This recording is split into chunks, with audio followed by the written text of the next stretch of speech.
what you're doing is you are mastering the part of the process that's the same in all the strategies, whatever it is that you're doing, whether it's serviced accommodation, flips, HMOs.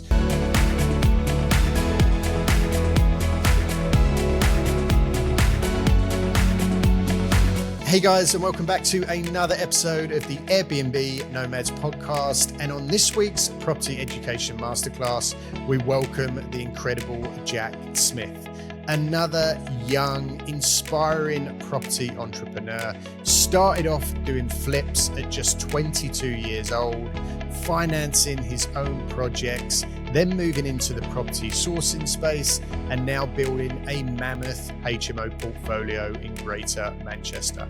So methodical, so smart, but with it all, so humble. And he's still only 27 years old. It's an incredible conversation. Guys, if you get inspired by this episode, as always, we do ask that you please follow the show and leave us a review. It helps us so much. Until then, get settled in. This is a fantastic episode. Jack's a great guy. Here we go. Jack Smith, welcome to the podcast. Thank you very much for having me. I appreciate you coming on. Good to have you here, Jack, for a few different reasons. Those who listen to the podcast will know that I am a really big fan of the younger people that are doing great things in property. Now, you're 27. It's all relative, you know, whether you're young or not. You're definitely one of the young bucks compared to me. And I always think that when I talk to, people of your generation that are doing such incredible things, I think, God, what could I be doing now? Where would I be today if I was just a little bit more focused when I was in my 20s? So I think that's really, really cool. Couple of other things. I love your social media. We're going to talk about that. I really like the way it looks. I love how creative it is. So I definitely want to talk about brand building. I'm a big fan. And also you've done a ton of different strategies in the property space. So I'd like to touch on each of those. And maybe there's some golden nuggets in all of those strategies that we can touch on. So why don't we start, Jack? Just tell us a little bit about yourself, where it all began, and how you got to where you are today. Yeah, sure. So as I said, my name's Jack Smith. I'm 27, been investing in property and been in the property space for just over 5 years now. When I started in property, I lived in Birmingham. I currently live in Manchester, and wherever I've been based, I try to invest as close to that area as possible. So when I first started, I was flipping a house over in Birmingham, an area called Longsight. That was my very first property. I did a joint venture partnership with somebody where they came in, they had a lot of experience, and I had a bit of capital set aside. So I came in, bought the property, they did the renovation. I got to see the process from start to finish, and realized really that it's not easier than I thought, but it was simpler than I thought. I thought there was a lot more complexity to flipping a house, and I was actually surprised at how simple it was. So from there, that kind of gave me the confidence to do more. I went and did another one, raised private finance, private capital to go and buy properties cash, renovate them, and then sell them.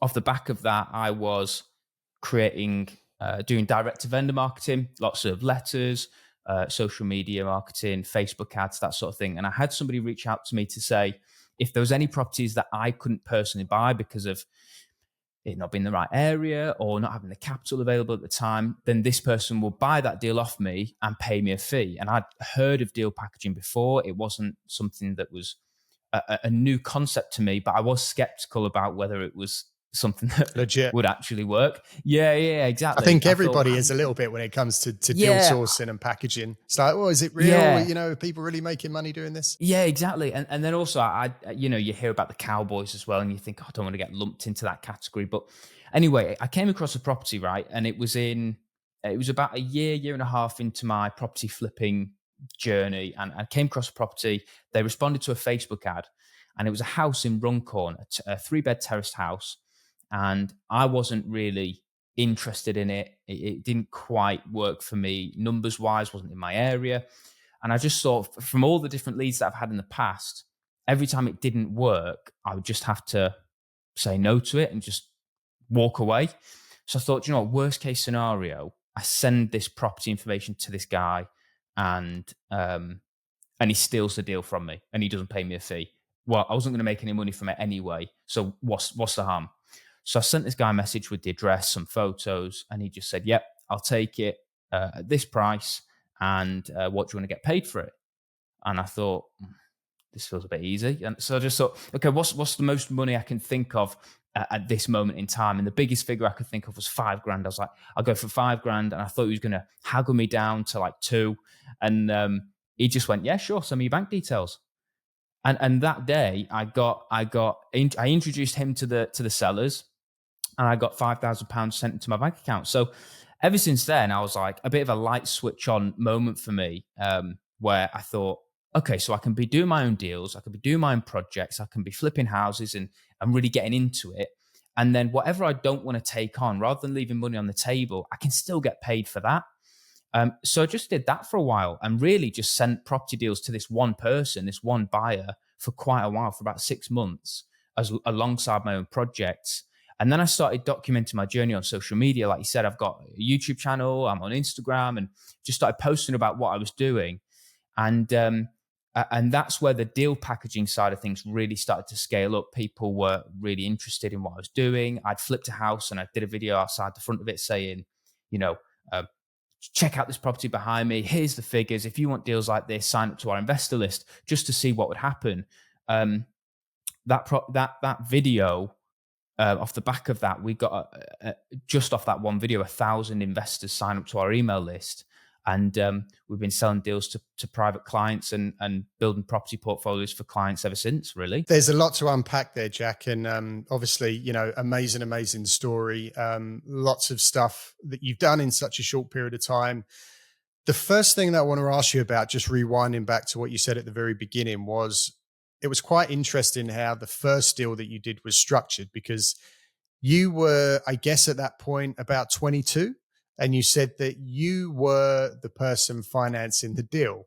That's normally the other way around, right? Normally it's the older guy that's putting up the cash, or the older lady, Aunt Mabel down the road, and you are the young kid that's got the time, that's hungry, that's going to go in and smash this place to pieces and do the work. But how the hell did a 22-year-old get to a position where you had the cash to even buy a place? Because that's pretty impressive by itself. Yeah, so it was a combination of things. So I inherited a little bit of money from a relative, and also just was very big on, and still am very big on, saving money. And just every single month, from the money that I made from a job, early on I was making, at the time in my career, like 24 grand a year. Mm.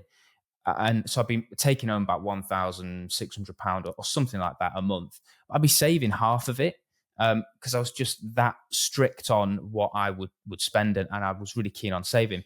Anyway, I managed to amass this pot of cash, and really, in total, it wasn't a whole lot of money. It was like, it was about 20K, I think, something like that. And that was enough to kind of get me into the deal, really. And So, I'd had so, some educate. so how? I'd Sorry, had. how was that? How was that structured then? So, are you Mm, saying that for that first deal, you bought it on a mortgage? Oh, yeah, I right. bought on Okay. I Got had you. no idea what I was doing. I bought it on a mortgage, and then I had a friend of mine who was very experienced in property, probably like over 2 decades in the property game, come alongside me and basically say, how about I renovate this house, Yeah. convert it into something a little bit nicer, new kitchen, new bathroom, just a cosmetic uplift, and see what it's worth at the end. And we did that, and I watched the journey and saw the renovation process, which for me was the process where, that alongside the conveyancing process, where I felt like I had huge knowledge gaps. I didn't Mm, know what I was doing. So seeing that from start to finish was probably the most valuable experience I've ever had. yeah. And I always say to people, if you can get into property by joint venturing with someone with experience, if you've got some capital set aside and somebody's willing to lend their experience and their knowledge and skills to joint venture with you, then absolutely do it, because it just blew my mind. We made money on it, but I always say, if I made no money on that whatsoever, and all I got was the experience, I'd do it 100 Yeah. times over. It's a really good point, because, like you said, even if you'd have just got your money back out the deal, you essentially would have got a whole load of training and knowledge for free. because, Yeah. you're working next to the guy that's doing the renovations, you're going through the conveyancing period. And I remember when I bought my first property, I had no idea. And then all the steps that come along with going through the conveyancing at the end of it, I was like, damn, okay. And then you do it again, it gets a little bit easier, a little bit faster. And you find yourself being able to question the solicitor and say, where's this, where's that, get a move on, because all of a sudden you've got the knowledge. So really, really cool. So you bought that place and you basically kind of JV'd with this friend of yours who was the guy doing all the works. And then the plan was to refinance it and split the difference, or to sell it and split the appreciation, or what, how was it? Yeah. So like I said, we were based in Birmingham at the time. When I say we, me and my partner, my wife now, and we thought we'd buy this house, and then when we'd done the house up, we were in the process of considering moving back up to Manchester, where I'm originally from. And this guy put money into the deal. So the simplest exit was that we just sold it Mhm. and split the profit. So we did that. We bought it for about 120,000 plus fees and everything. We were all in at like 127. We spent 14, 15 grand on it, and then sold it for 175. Right. So even with all of the early repayment penalties and all that stuff, Yeah, it was well worth it. you still came out with a good profit. Wow, really, really cool. So what was it that, something else that's interesting about how it all began was, you said that from an early age, you was earning pretty decent money, for your age at that time. And I think what's interesting is, that a lot of people, especially at that age, would have gone, yeah, I'm making decent money. I'm going to go out and piss it up the wall. I'm going to go and buy a new car. I'm going to go and buy this and go on a few slap up holidays and just stay in the job and just milk it. So what was it that made you think, I want a little bit more? Because you could have got stuck with the golden handcuffs and just kind of climbed the ladder in whatever it was you was doing and kind of gone down the career path. So what made you make the break? I think after that first flip, I just loved the process. I really, really enjoyed it. And I think I've always been entrepreneurial, but I wouldn't have put that phrase to my personality or my characteristics. I didn't grow up saying I'm so entrepreneurial. But looking back, I definitely think I was very entrepreneurial. And I think I had this desire to go and do something for me, and the idea of just being my own boss, having the freedom to do what I want, when I want, where I want, with who I want, that old saying. It was it was the dream, and this was the property was the way to get there. So I had to take the jump at some point, and decided to eventually, yeah, leave my job and dive into property. Really cool. So what would you say to others that are out there listening, maybe a similar age, bit younger, bit older, whatever, but they're not necessarily happy in what they're doing. They love the idea of maybe getting involved with property. But the problem is, Jack, and I was having this conversation last week with Rick Gannon that was on the show, who also moved out of a job into becoming self-employed in property, and now obviously he's doing amazing things. But most people don't have that cushion or that gap in order to make the jump. It's a very week to week way of living, especially in the UK. So what would you Yeah. say to people that are kind of trapped in that cycle? What's the safe amount of money that you would judge as having enough to make that transition? Should they get educated while they're working before they even think about transitioning, or how should they go about it in your opinion? So for me, I would always say to people, education is the starting point. If you're not educated, if you don't know what you're doing, or at least what you could be doing, what's the point? There's no point quitting your job if you don't know what you're doing. So to get educated, I think, is absolutely vital. There's so much free content out there online, on social media.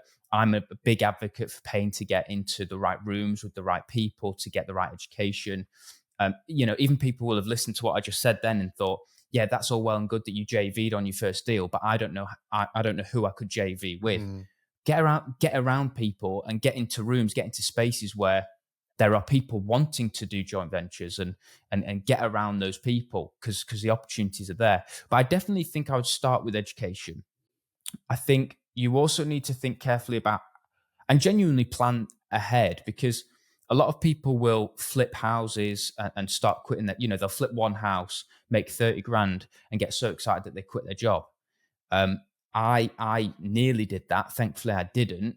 But people don't realize that once you quit your job, you then got to wait 2 years before you can get a mortgage on any buy to let. So your exit will always have to be to sell, unless you're going to be doing something like rent to rents or deal packaging. So really weigh up how you will fund your life before you quit your job. But it all starts with education, and the way that you'll figure out how much you need and how you could quit your job is through education. Get in the right rooms, get around the right people, get around people who have done it before, who have the experience, who can speak into it. For me, it worked as building a cash flow business. Building a deal packaging business that brought in regular income that meant that I could live off of that rather than the profits from my flips. If you love to travel like me and you understand the power in escaping the money for time exchange trap, but you just don't know how to do it, then building an Airbnb consultancy business could be exactly what you have been looking for. Right now in the UK, there is a completely untapped opportunity through helping struggling Airbnb hosts by turning around their underperforming properties and generating you huge commission payments in the process. We are going to teach you all of the tools and all of the techniques that we've learned over the last 5 years through building our very own multiple six-figure Airbnb business, arming you with everything that you need to swoop in and save the day. Minimal startup costs, zero risk, and almost unlimited potential. Sound good? Welcome to the Airbnb Consultant. Contact us through any of the channels included in the studio notes to get the conversation started. When you say getting in the room, getting out there, going to the networking meets, having the conversations, going for the coffees, completely agree. That's the way that deals are done. That's the way JV partners are found. But you need to have a certain character and definitely a strong, element of confidence about you and charisma and self-belief and the ability to go out there and do that. And a lot of people, especially younger people now, they just don't have that. Like the idea of going into a room of strangers, and especially at the beginning when you haven't got the deals, you haven't got the case studies, you haven't got the proof or the authority to stand there and confidently say, my name's Alex, I'm a professional property investor. A lot of people are scared to do that. So what would you say to those people? Because that's always the thing. That's always the complaint. What the hell am I going to say? I feel like an imposter even carrying these silly business cards. I haven't done any deals. What would you say to them people? Firstly, there are so many people in your shoes. So don't worry. Getting into the room, getting into these rooms that we're talking about, getting to networking events, going to training events. You're not going to be in a room filled with, people who are 2 decades in the game, veteran property investors, and you're just going to be the only one with no experience. There are plenty of people out there with no experience, and everybody starts there. And actually, people have patience and time for that. It's not like, it's not like I connect with people at a networking event and someone says, I'm just getting started, and I just think, oh well, see you later, I'm not interested. It's great. It's really good. And those sorts of people are the people who can often carry your enthusiasm and excitement because they've got this energy, they're excited, and their enthusiasm is contagious. I would just say though that when you're going into those spaces, just focus on going into spaces where you do feel uncomfortable, because if you feel comfortable all the time, then you're never going to grow. You're never going to stretch. If you feel like, do you know what? I would love to joint venture with somebody. I would love to get into property and go to these events and meet people and network with investors, but that's not inside my comfort zone. That's the point. And that's why most people don't succeed. That's why most people don't do it. You've got to find it from somewhere, and like a drive and a why as to why you want to do it that's strong enough to put you and to push you to go to those situations and feel uncomfortable at first. It is uncomfortable. It feels really weird when you've got no experience, but everybody who is in that room who has done anything in property started where you are. That's what I would say. I wouldn't be too worried about it. I'd just go for it. Yeah. I do think one of the risks, I've done it, I'm sure you've done it, everybody does it, when you go to a network meeting and, maybe you walk in and there's something that draws you to someone, maybe you make eye contact and you're like, oh, hey, nice to meet you. And you shake a hand and then the conversation starts flowing. The next thing you know, you realize that you both like cricket, for example. and you end up spending the next 50 minutes of an hour-long network meeting hiding in the corner speaking about the last Ashes test instead of actually making your way around the room. So I think that's really an important note. A networking meeting is about meeting as many people as you can. Obviously, if you strike up a conversation with someone that's really going to benefit you and could potentially bring exactly what you've been looking for, then put the time into the conversation. But the idea is obviously to make your way around the room. But yeah, really, really, really good advice. You've just got to get out there and make it happen.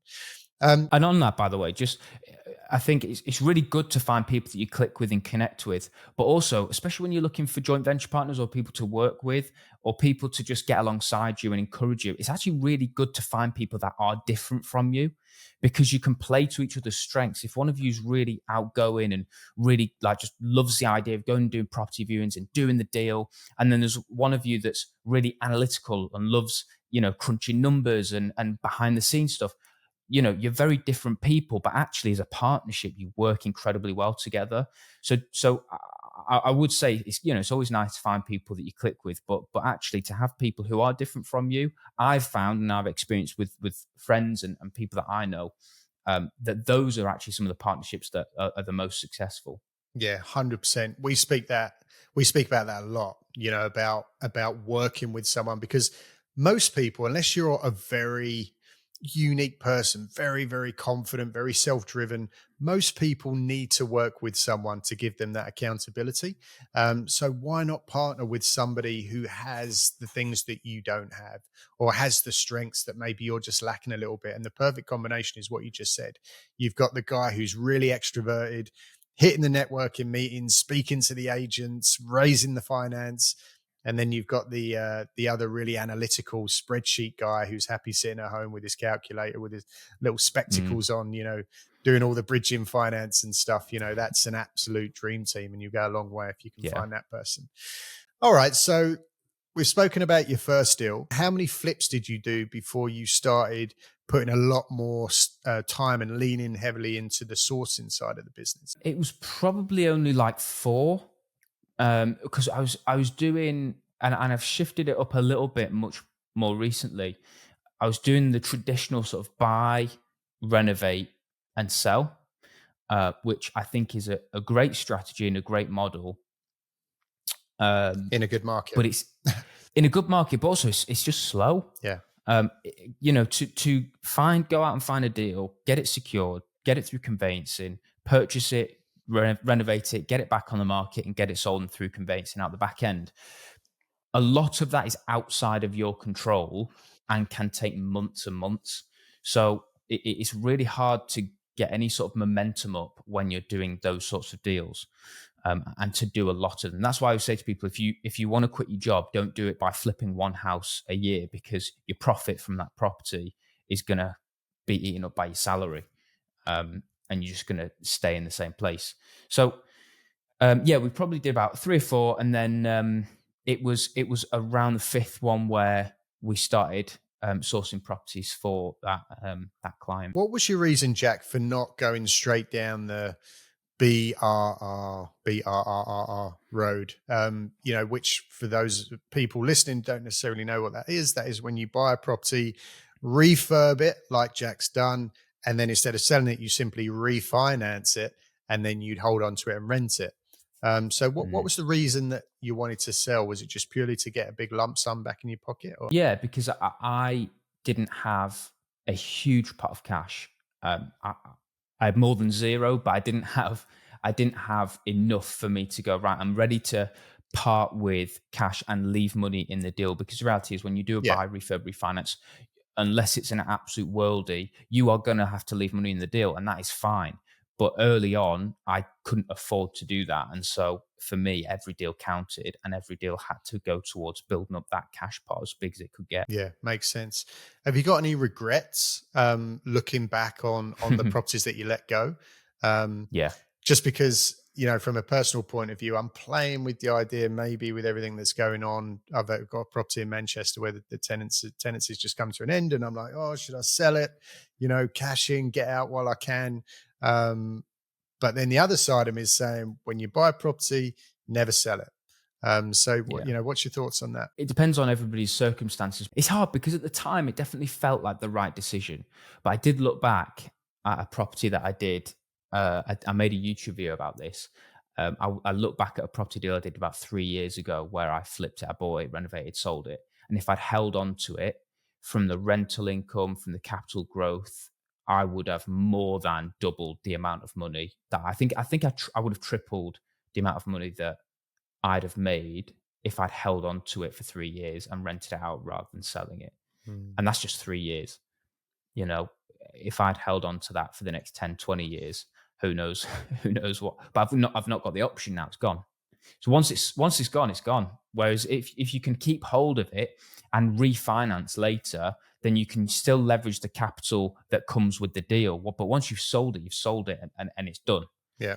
There's no option to get it back. Yeah, and I think another massive thing that sometimes people don't consider is when you're refinancing a property that you hang on to, it's all tax-free money, right? Mm, If you sell it and realize the capital that way, then obviously you're paying all your capital gains tax. So, it's definitely a big consideration because, like you said, once it's gone, it's gone. So, yeah, big decision. All right, so we're now in the sourcing world, and like you said earlier, is not something that I've ever been involved with. I will say that I did a little bit of training not that long ago, one of these little 3-day events just to kind of poke my nose in and see what it was all about. And, I was hearing about some pretty crazy numbers that people were making doing the bigger stuff like selling blocks and, fancy mm, stuff. Massive money. Obviously, there was an element of me that was thinking, well, it's a training course. Are these case studies legit? But what's it all about? Is it really? Can you really make a sustainable and long term career in sourcing property in the mm. UK, or is it just a kind of Um, flash in the pan? Depends on what you do and how you go about it. So for me, what I did for a long time was sell on deals that I didn't want, but that I got secured at a really good discount. So one of the things that's really hard to scale as a property sourcer, which is again what I started with, was selling something like below market value deals because you're going out, putting in all the work, having to spend money on marketing, having to go through the process of getting around to the houses, negotiating it, getting everything lined up. And every now and then, a great deal comes along that you then let go for just a few £1,000s. Mm, And then the person who buys it off you is going to make tens of thousands of pounds off the back of it, which is great, good for them. But I mean, one client of mine must have made over £500,000 just from um, just the profits from flips that I'd sent them. So it's that's not scalable, and I had to stop that. I had to stop selling deals like that because it's not a sustainable model. And I'm not talking like 10% discounts. I'm talking like I was getting 25, 30% discounts and selling them on, which was stupid when I look back and think about it. But that's what I did. So what was your, I know people will be screaming, how did you do that, Jack? What was how was you getting, like, how much was you doing tons of marketing? How was you getting these massive BNV deals? Yeah, so I was spending about 5 grand a month on Facebook ads and letter drops. Um, Primarily Facebook ads. That was where most of my leads were coming from. And then Facebook introduced something recently called special ad categories, which basically means Mm, that if you are advertising for housing, you have to specify that. And once you do that, your ability to target an audience is gone. So you basically have a 10-mile radius is the most narrow criteria that you can set for the audience you want to reach. You can't specify gender, you can't specify age, you can't specify targeted locations or pretty much anything about them that could demonstrate that they're a motivated seller. Whereas mm. before that, it was super easy. So obviously there'll be some people maybe listening, maybe not. There's a property podcast, so I guess everybody or most people's on the same page. But there's definitely some people out there that would think, you know, you're just basically ripping people off. You're out there preying on the vulnerable, preying on the people that have just got divorced, preying on the old lady that's just lost her husband who now desperately needs to downsize.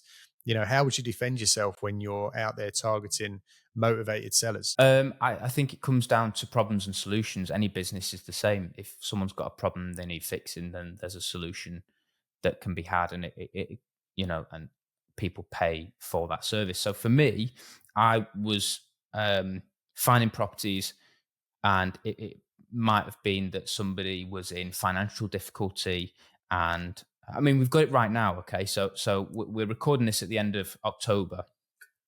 I've got somebody who is, I'm buying a property off. They are beginning court proceedings in 10 days for a repo on their house. They need to sell, and they need to sell quick. It doesn't work for a traditional buyer to pay full market value and get a mortgage on that and spend the next 4 months buying it. And so they have to come to somebody who can buy it and complete quickly. For me, that's the sort of thing I can buy, but it has to make sense for me financially. So I present my number. I'm not twisting their arm. I'm not, forcing them to take the deal. I'm very happy for them to sell other ways. But if I want to buy that, this is the price I will pay. And if they accept that, then that means that Hmm.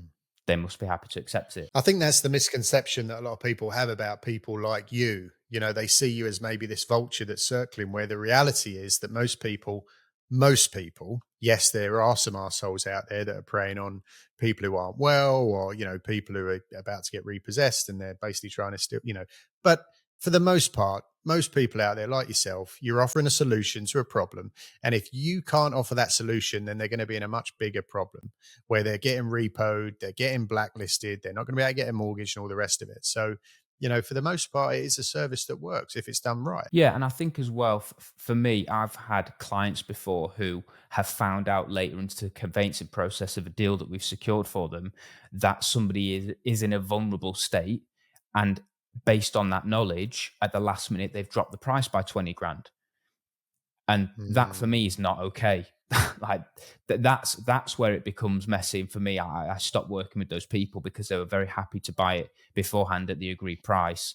But then when they find out there's an ability to twist their arm and basically just dictate the sale, I just think that's not fair. mm, So I stopped working with those people. But then also the other side to it is it depends on how you go about it. If you make it sound like the only option is to sell to you, then it's just not true, is it? So for me, I will go to a seller, and if someone says, I've got a property that I want to sell, I will say I usually give them a two option.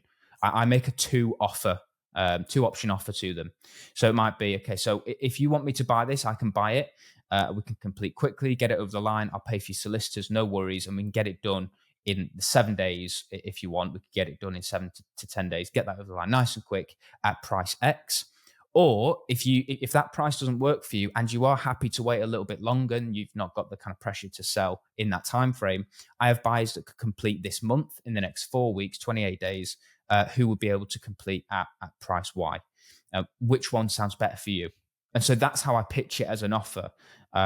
One, because I think it's nice to give people the option if they're not in the sort of situation where it's like, I need the cash and I need it now, to provide that other option.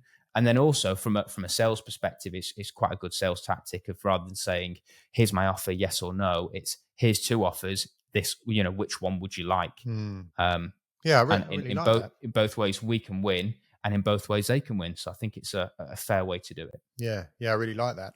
So, give us some examples. First of all, what kind of stuff are you putting on your ads in order to generate leads and get people actually picking up the phone and calling in? Because you see a lot of this stuff, and a lot of it looks super spammy, and you just don't Mm. trust it.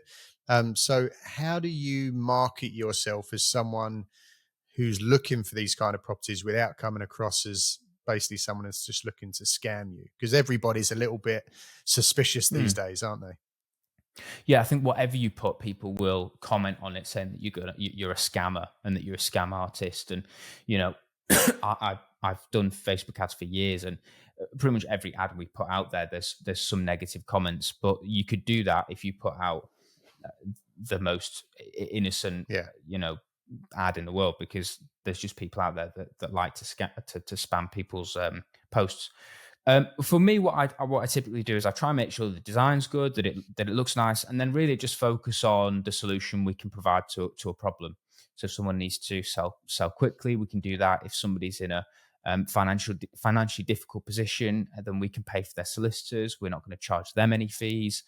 There's lots of different things we put on there, um, but really it's about highlighting the solutions that we have to the problems that they have.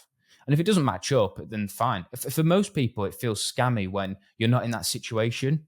But if you are in that situation Mm. and for whatever reason you've mismanaged your finances and your house is going to get repoed next week, you need somebody to come out and say, just so you know, we're a professional buying company. We can buy this property before you lose everything and make no money on it. And we can help you in the process of moving into rented. That sort of thing. It sounds so scammy, but if you're in that situation, it's a lifesaver. Yeah, absolutely. And no doubt it's all to do with how you then nurture that relationship. That's massive, right? So if it's Yeah. all done over the phone from another country, for example, then yeah, it's going to come Mm, across super suspicious. But do you then, yeah. so let's say I see your ad, I'm in a tough spot, I pick up the phone or I send an email. What then happens? Do you, just for people at home who are thinking maybe, this sounds like something I want to get involved with, do you then Mm. physically drive around to that person's house and sit in the front room and have a cup of tea and you personally talk them through the options? Yeah, so we can do. The normal process that we go on is we would get some sort of lead generation magnet to them. And that would be what we post on our ads. So do you want to get a free online valuation? Do you want us to provide you with a cash offer in the next 24 hours? Or do you want to download a how to sell your property quick sort of PDF guide? You can download that. There's all sorts of different things you can do, but you basically do something to get their information, contact them, try and get as much information from them as possible. And in a lot of cases, the people that we speak to are people who want offers immediately. So what I'll do is over the phone, I will get the address. I'll try and get, if they can send me some photos over WhatsApp or something, then I'll ask them to do that. I'll ask for the how they would describe the condition of the property because we don't know the condition if they can't provide us with photos. We'll just have to go off the description that they give us. What is it? What type of property is it? Is it a semi-detached house? How many bedrooms are there? All that sort of thing. What is the situation? Is it the house you live in? Is it a rental property? You just want to get as much information from them as possible and do as much fact finding as possible to give you the most accurate way of providing them with an offer. We get all the information from them, and then I will basically go away and do some research based off of the photos, based off of the description of the property, and we then present them with an offer over the phone. If they're happy with it, we get it agreed. I will then go to the property after that, once it's been agreed, and just confirm that everything they've said is true. Because you do off, you can get people who say the house is immaculate, it's absolutely perfect, and it's not. It needs like new kitchen, new bathroom, and a bit of work. But we'll explain that to them when we actually get to the property. But until then, the key for me is getting in as many offers as we can, as accurately as we can with the information we've been given. There's no point me speaking to every single lead and going around to all of their houses before we know they're happy with the sort of price that we can provide them with. So all of that stuff that you just explained, who's doing that? Do you have staff that do that? Are you doing that? Have you got tech that does it for you? How does that Mm. part work? So it's a combination of both. Well, all three really. So we have different softwares that we use to do different things. We use a website called RightVal, like Rightmove, RIGHTVAL.com. That is one of the softwares that we use to provide people with free online valuations as a way of saying to them this is the sort of price we think your house is, to get their information off the back of a Facebook ad. We've got people who can call them up and basically get that initial information from them, ask all the questions needed for us to gather all the data that we need. And then I will always be the one to put the offer forward because at this stage with where I'm up to, I just want to make sure that I sign everything off and I'm confident with what I can offer. So I'll go do the due diligence, work out what we can pay and send the offer to them. Hmm. It sounds like a lot of work. It Mm. sounds it sounds complicated. It sounds like there's a lot of due diligence that's got to be done, a lot of analysis that's got to be done.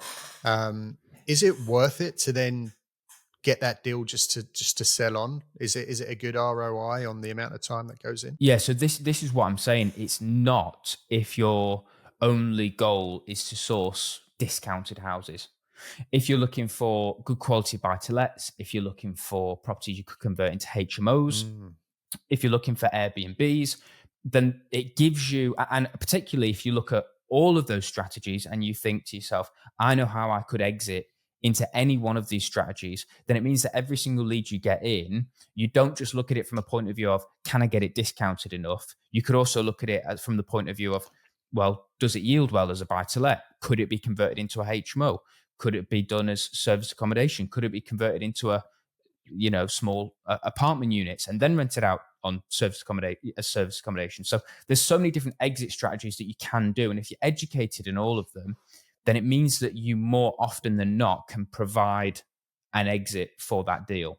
yeah, In which case it makes it worth it because you can turn over more deals and you're not limited and pigeonholed to just BMV yeah. houses, for example. Yeah, I love it, Jack. And I think what you're doing is really, really smart. I mean, I know that you know that, but just to reflect back, because what you're doing is you are mastering the part of the process that's the same in all the strategies, whatever it is that you're doing, whether it's serviced accommodation, flips, HMOs. You're solving the problem which everybody has, which is, how do I find the deal? So if you can tick that box and know that you are capable of finding deals, and then it, like you said, it's a matter of, okay, this deal has just come to me. What does this best fit? Does it best fit HMOs? Does it Yeah. best fit service accommodation? And then it's just a matter of, yeah, taking your pick. I mean, obviously, you need to then know how to go and exercise each of those different strategies. But once you know how to find the deal, and then there's all the other stuff like, everybody knows. People say, well, how the hell do you raise money? How do you raise finance? Well, people say, if you can find the deal, the money will come. And that is so true. If you've got a great deal that you've just secured at 30% BMV and it can be turned into an 8-bedroom HMO, someone's going to fund that. No problem. Yeah, So I think it's really smart absolutely. what you're doing. Absolutely. And coming back to the sort of having the multiple exit strategies, it means that, for example, I'm buying four HMOs at the moment, or properties that I can convert into HMOs. On every single one, you might think I'm stupid for this. On every single one, I'm paying market value or above, which most people, they get a deal come across their lap and they think if it's not discounted, it's not a deal. That's not the case for me because I know because of the different strategies that I can work with and the education that I've got to implement those strategies. I know that I can pay those prices because I'll make the money back. So whereas if all I had to do was if all I was doing was flips, none of them would have worked and I wouldn't have been able to do any of them. But because I can pivot strategies based on the opportunity in front of me, I'm able to make money with pretty much any property that's given. Yeah, and you're completely right. A lot of people would say, well, if I'm not getting a discount, it's not for me. But what you're doing is sitting there doing the numbers, so confident in the area, in the deal, you know that even if you pay 5% above market value, the deal still works. You're still going to make money. You're still going to get that refinance done, and then you're still going to rent it. That's going to bring you in a really nice passive income, or as passive as it can be. So, yeah, absolutely love that. So, HMOs now, is that the direction that you're going down? Yeah, I've been, as I said, been flipping houses for years, and starting to not regret, but starting to wish I'd held on to a few of them. So I thought to myself earlier this year, I think it's time to start buying and holding.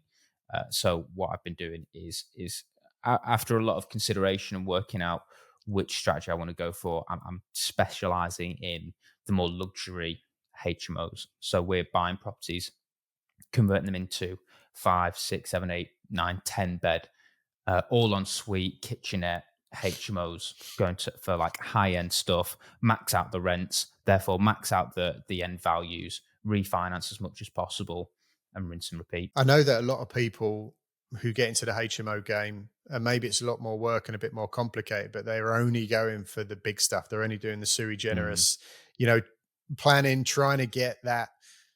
Do you think you can get commercial valuations if you go big enough every time? Or Yeah, yeah, and it's a case of which lender you go with, but yes, you can. Um, I I'm a big believer in going for the luxury stuff. If you go for all ensuite rooms, I know people who've got not full commercial values on them, but they've got much higher than the comparables on the street. You know, they'll have bought a 3-bed house on a street where they're all selling for 130, 140. They've bought it, converted it into a 4-bed, all ensuite luxury HMO, and that's been valued at 250. So that sort of thing, I really believe in, because you can recycle your capital. The problem when you go for a 4-bed with 1 bathroom HMO, one, you're going to get terrible rents. You're going to attract terrible tenants. You're not providing a nice service for people, and you're going to be spending money on a refurb with all the fire doors and the smoke alarms and all of that stuff, and you're not going to be able to refinance it any higher than the rest of the street. And what do you think about other people are getting that big uplift by basically just focusing on taking on properties in Article 4 areas and then squeezing them Mm, through planning, mm. by meeting the requirements, which can be done. Is that something that I mean, where are you? Manchester's blanket Article 4 in most places, isn't it? Yeah, yeah. There's not much left of Manchester Mm. that's not Article 4. Same with Liverpool. I'm personally not doing much in Article 4 areas, just because I'd rather just avoid it. Um, I Are know you in people that like Greater Manchester? Is that where you're are buying? not. So I'm buying in Greater Manchester, Hmm. Wigan, Warrington, St. Hel. If you look at a map, if you looked at Liverpool and Manchester and everything in between, that's my area. Um, so a little bit in Liverpool, and then a lot as we kind of move across over to Greater Manchester. Yeah, and just to explain, sometimes you get caught up and you don't realize you're throwing around terms, but Article 4 planning is basically when there's so many HMOs, or the councils determine there's too many HMOs, houses of multiple occupation in a single area. They take away the permitted development rights to go from C3 residential to C4 HMO. So you have to apply for planning permission.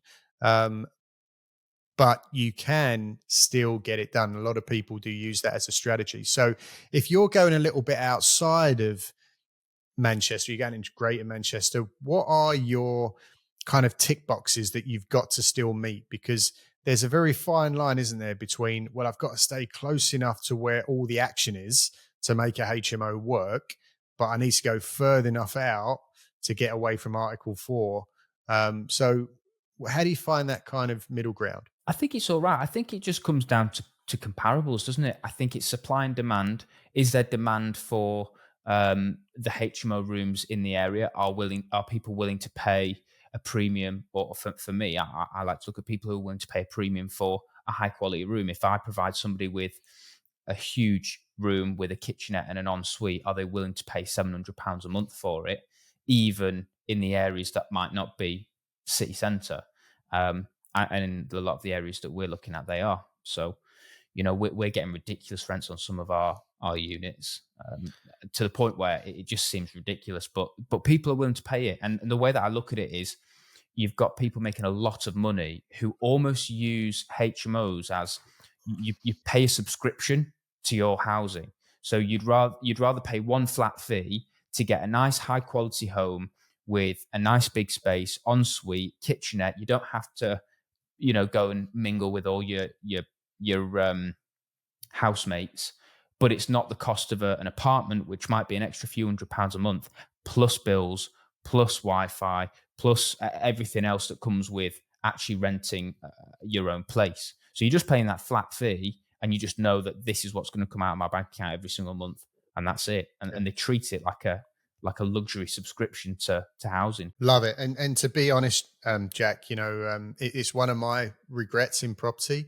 If I could go back, and obviously, I'm only 43, there's still time.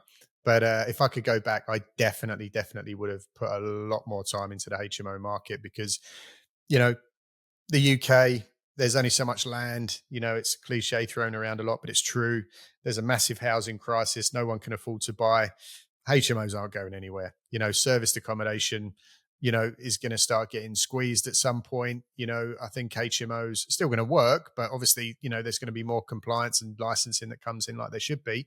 But the HMO market's solid. And I think if you can have a mix, I think the perfect mix is if you can have some, high cash flowing service accommodation units that are done right, and then a really solid portfolio of HMOs. You're never, ever, ever going to go hungry. So I think it's a really, really good shout.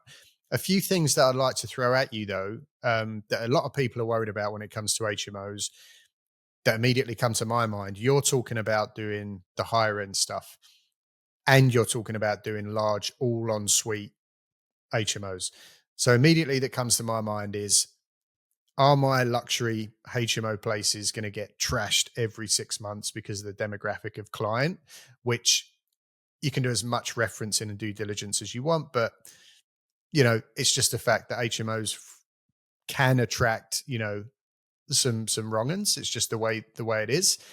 Also, doing the all en suite stuff. There's a lot of talk about single banding council tax. Is that a concern of yours? Because that could affect your profits quite heavily, right? Regarding the council tax, I've heard that's been scrapped. That was an idea that was floated, and I think the backlash from it, and also the realization that the government are talking about, we need more housing, we need to provide more housing for people. So to squeeze HMO landlords to the point where they would stop wanting to do HMOs and make it untenable for people to run HMOs would be the worst decision. I mean, it's not outside of the realm of possibility, let's be honest, but it would Oh, be a terrible decision by the government. anything that makes sense. Obviously, it's the opposite for the government, right? We Yeah, yeah, yeah. what you just said. It's like, yeah, of course, but for some reason, the government see it the opposite way. Yeah, yeah, exactly. So, but I don't think that's, if that comes in, it wouldn't be to the level of, this house pays £150 a month in council tax. Therefore, each room has to pay £150 a month. I would be gobsmacked if that happened. But for me, I personally am just not concerned that that's going to come in. I don't see that happening. Or at least anytime soon. And there's nothing that I've read or seen that would suggest that is coming in. And what about all the bills, Jack? That's another big issue for people with HMOs. Oh, it's all inclusive of bills. They're going to be, the house is going to be at 35 degrees for 12 months of the year, and all the windows open and all the rest of it. Obviously, Yeah. it does happen, but we know that there's ways that you can control that with your timer stats and your all this stuff. So how do you deal with that? Exactly like you say. Yeah, it's tech. There's no way I'm going in and switching off the radiators in front of the tenants. I'm not doing that. But things like you say, the tech you can use, like your Hive stuff, that works really well. Also, something we haven't implemented, but I'm looking to implement on the next sort of 3 or 4 that we put in place are individual electrical meters per room. So in terms of the electricity bills, they pay for it themselves. And it doesn't cost them much. It's like £20 a month. But when you get 8 tenants paying £20 a month, that saves you a bit extra on your electricity bills, especially when they're spending most of their time in their actual rooms, because you're creating big spaces with en-suites, kitchenettes, desks, a nice big space for them to hang out. They're not really spending much time in the communal space. So the time that they are spending in their rooms, they're covering the cost of most of that. So that's something I'm looking to implement. I'll let you know how it goes. But I've heard very good things about it, and I want to give that a go. But yeah, I'm not too concerned about energy bills either. I know there was a big energy crisis and bills went through the roof.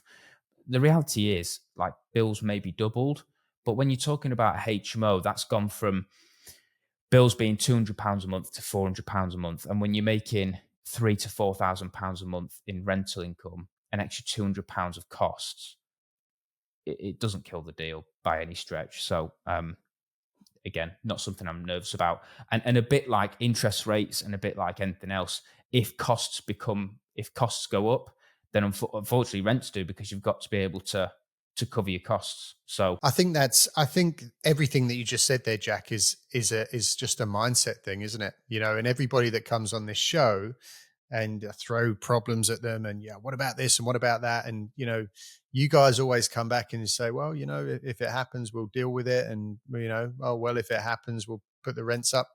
There's always a way around it. Whereas the majority of people will say, well, shit, this could happen, that could happen. Maybe we should play it safe and not take the deal, or maybe we should play it safe and stick with the job. So I think it's just a mindset thing that maybe you don't necessarily realize, but just to reflect it back, it's like when you speak about, well, is it worth it because the amount of tax you're going to pay? And I'll always remember someone saying, well, if I'm paying a lot of tax, it means I'm making a lot of money. So it's all just relative, really. But that's just a mindset of an entrepreneur. no, it is. But I'd also encourage people listening, if you're sat on the fence thinking, oh, do you know what? I would love to get into HMOs, or I'd love to buy my first Airbnb, but what about the gas and electricity utility bills? What about what if some restrictions coming in around Airbnb? What happens if? What happens if? Well, if people thought that, I've had people, I mean, just taking it back to COVID and when everyone was in lockdown, people saying, what if I bought and it all tanks because of COVID? Well, what about all the people who continue to buy and commit to the property market? They've only seen benefits from investing. And when the energy crisis came in, well, this is going to just absolutely kill the property market. Property market continued to go up. And then you got things like just relentless amounts of things. People saying, the need for EPC ratings to be a C. And then that's going to, landlords start selling up quick. And then, oh, actually, we've changed the government say, we've changed our mind. It's like you could spend your whole life sitting on the fence worrying. Or the people who just go for it. Yes, there might be something that comes into play with like restricting Airbnbs a little bit in a similar way to HMOs. There might be an equivalent of Article 4 to Airbnbs. But in the same way, for people who got into HMOs before Article 4 came in, they're able to still carry on running. They're still able to carry on operating. And also until then, you've got a cash flowing asset. And the worst thing, imagine if you bought an Airbnb and for the next 2 years, you're able to make £1,000 a month cash flow and you're just living sweet, you're doing really well. And worst case scenario, it comes in that you're not allowed to use it as Airbnb and it has to be a buy to let. So what? What else were you going to do with your money? Like it's still, you're still going to own an asset that's going to go up in time where you've got capital growth. You're still going to cash flow positive in most scenarios. So, and there's just always a solution, isn't there? There is always a solution. Yeah, I think that's a really great way of flipping it on its head and making people realize just the way you have to think, really. If you want to get ahead and do well for yourself, you've got to be able to pivot and move and adjust. So yeah, good on you for being like that. So moving on a little bit from the property stuff, even though it's still massively connected, I want to speak about social media, brand building. As we're already nearly at an hour here. It's amazing how quick time goes. But like I said, I love what you're doing with your social media. I think it looks fantastic. I love all your thumbnails. I'd tell anyone who's listening or watching this to go and check out Jack's. We'll put all of his links in the show notes. But I really, really like the stuff that you're putting out. How important is it in your mind to build a brand online, to have that following, to build that engagement, and to let everybody know what you're doing, really? Is it a non-negotiable in this day and age? In my opinion, absolutely. So to put it in perspective, I would not have a business or be anywhere near as successful or make anywhere near as much money as I do if I didn't have my social media platforms. And it's easy, people will say it's easy for you to say, Jack, because you've got 30,000 subscribers on YouTube. I'm talking about when I had 300 subscribers. That honestly, once I hit that sort of level, that's when I could really see the scales tip in my favor. And I realized the effort that I'm putting into building up a brand and getting views and getting subscribers and building a YouTube channel, it was at 300 subscribers that I started seeing financial benefit. So you don't have to have tens of thousands, hundreds of thousands of followers or anything.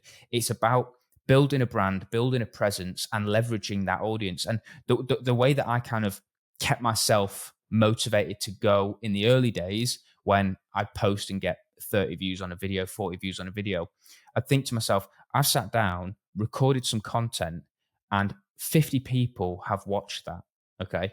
Imagine if I was in a room and 50 people were crammed in there listening to me talk about property, and they were all there because they wanted to hear me, and I was able to talk to them for 15 minutes about me, my business, provide some value, and give them a call to action.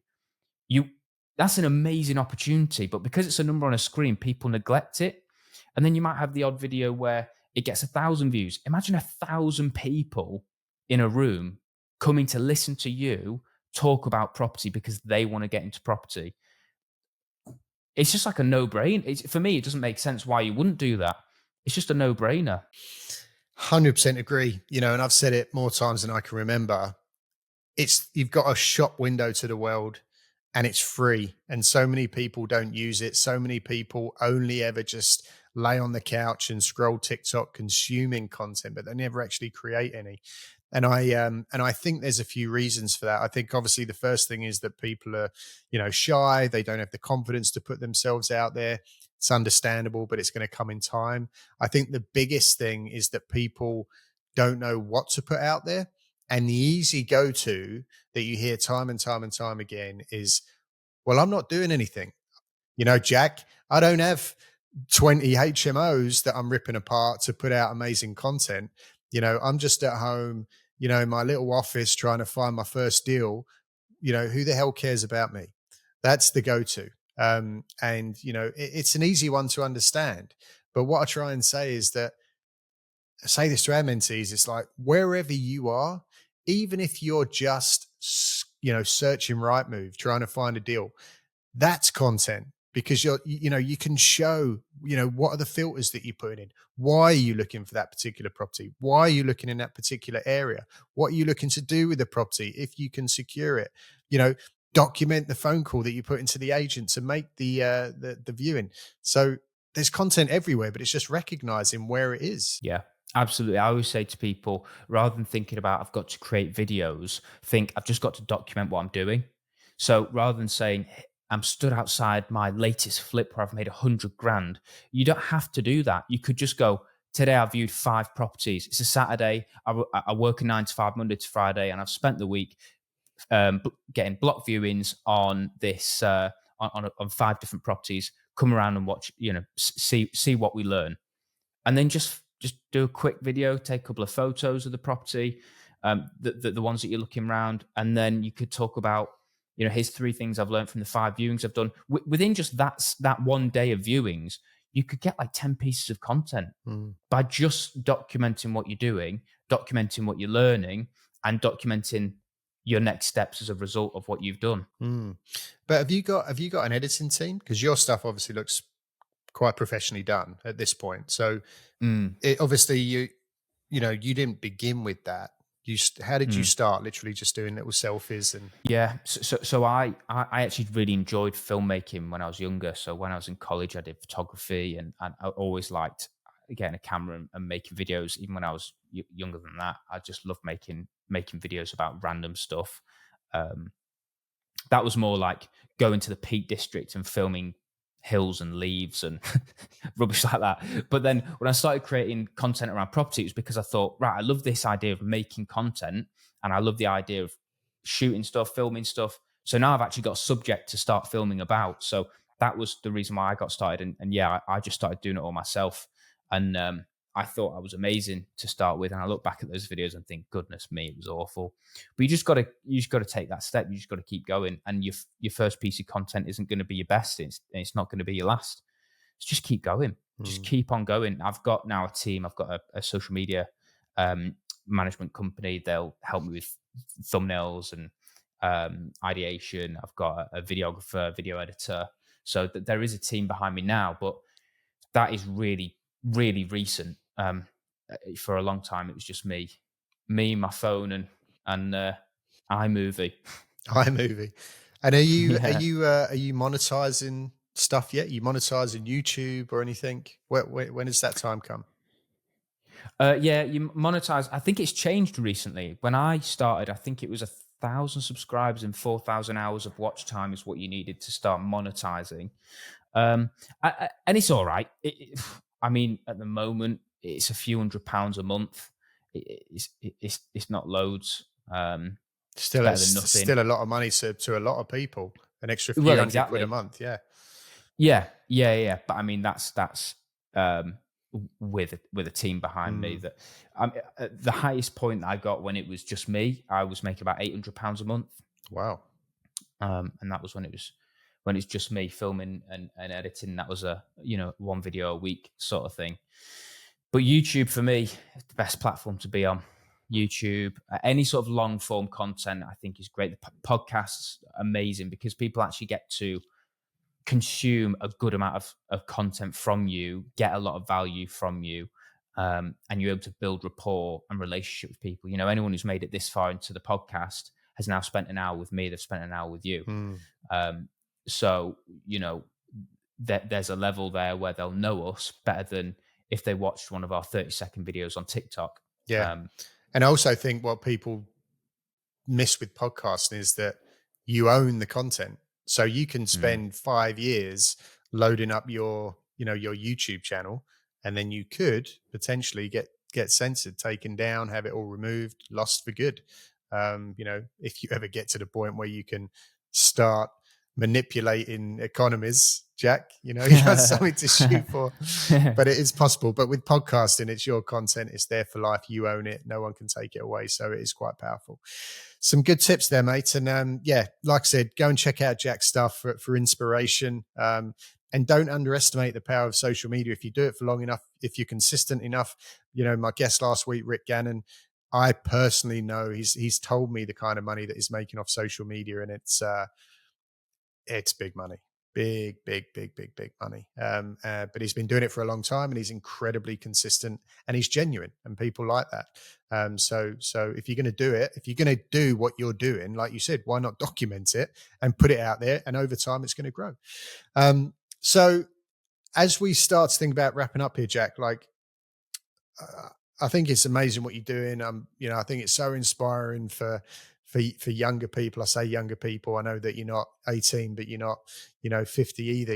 And to be doing what you're doing by 27, and to have done what you've done, I think it's really, really cool, and it shows what can be done, just with some confidence and a strong mindset and a bit of self belief. So kudos to you.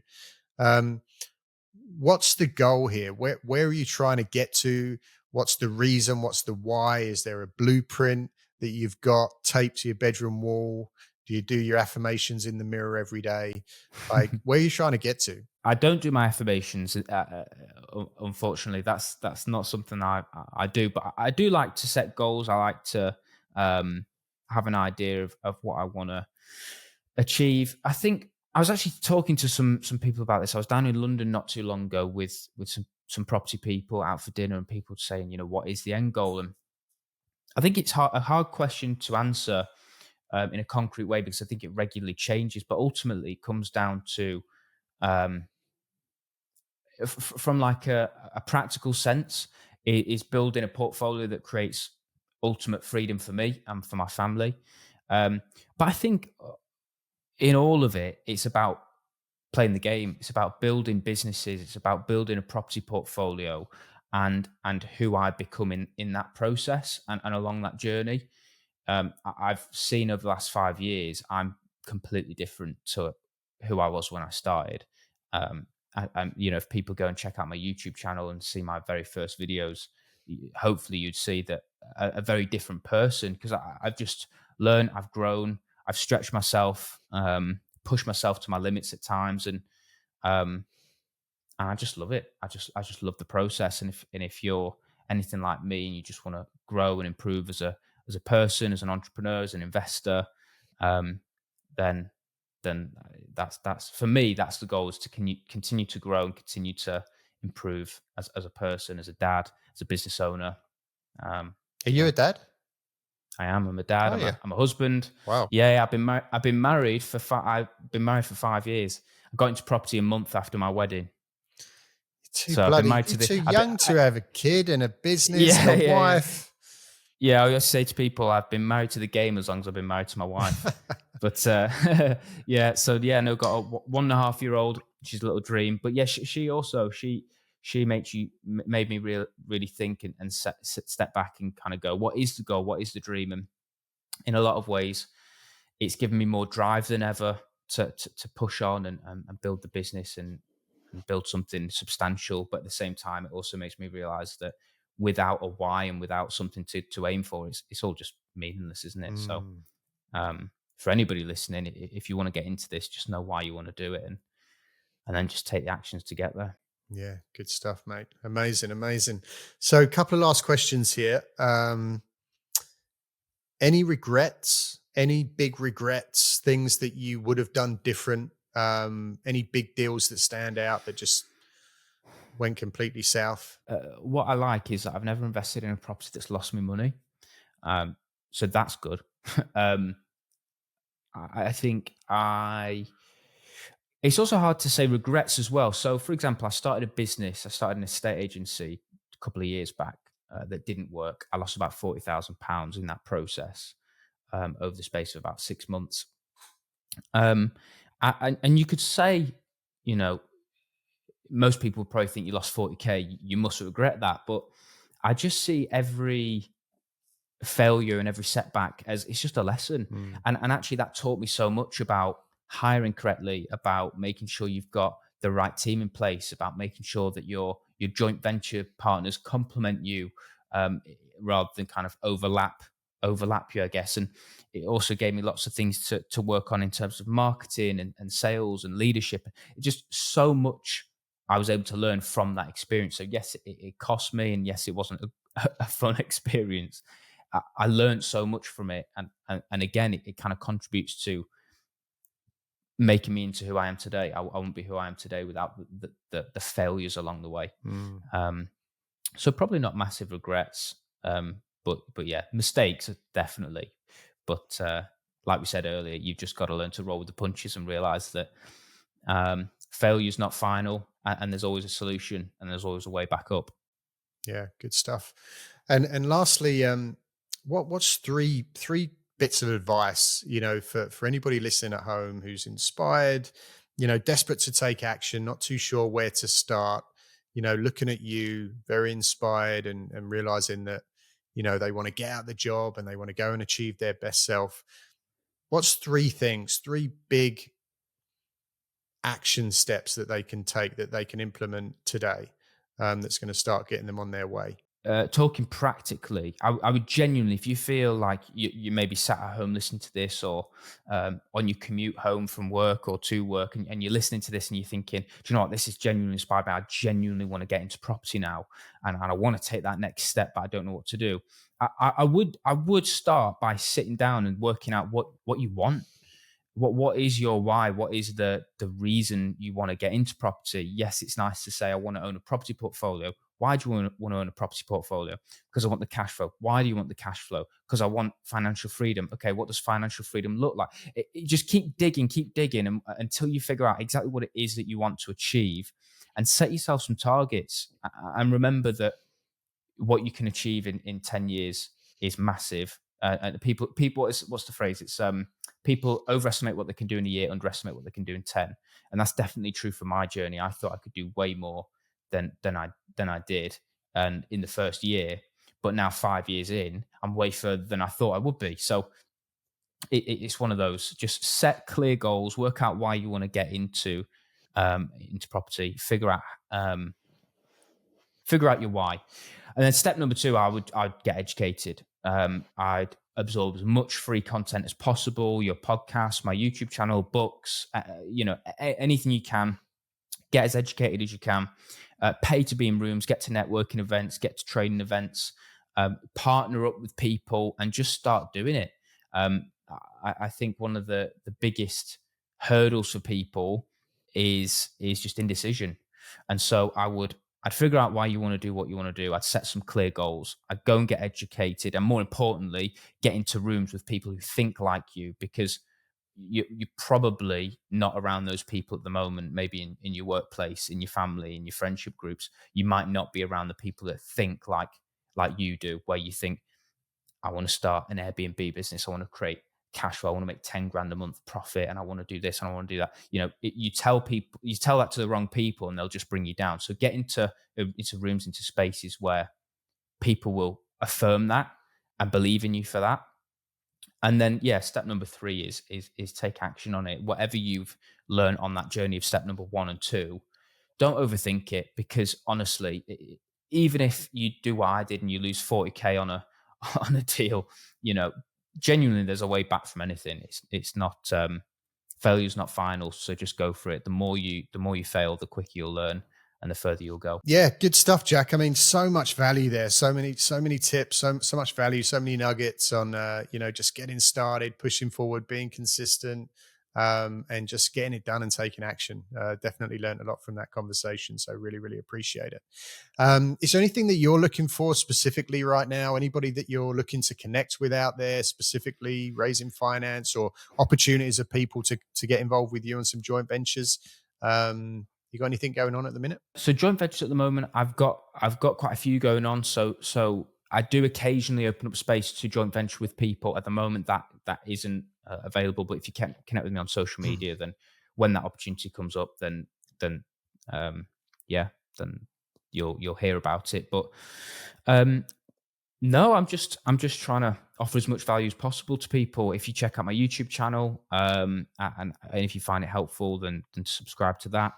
I offer like a free property investment playbook where I've got things like deal calculators and all that stuff for people to access if they want that. So just want to be able to help people. And if anyone's looking to build a portfolio or buy their next property deal and need help with it, then I can help you with that as well. But just all the information, you'll probably find it on a YouTube video of mine. So just find me on socials, and if I can help, I will. Awesome. All righty. Guys, we're going to put all of Jack's information, like I said, in the show notes, all of his social links, all of his handles, YouTube channel, that kind of stuff. So go digging through there if you want to connect with Jack. And yeah, mate, thanks so much for coming on. Really, really genuinely enjoyed the conversation. I definitely personally learned a lot, and I'm sure everybody listening at home did as well. And I'll definitely be following your journey along and see you as you grow and take over the HMO market across Manchester, as I'm sure you will. Thank you very much. It's been great. It's been great to be on. I really appreciate it. Hopefully, as you say, added a lot of value, but appreciate you having me on. Absolutely, mate. Yeah, thanks so much for coming. And more importantly, thanks to everybody else for listening and watching at home. And we'll see you next week on another edition of the Airbnb Nomads podcast. Till then, take care. Bye.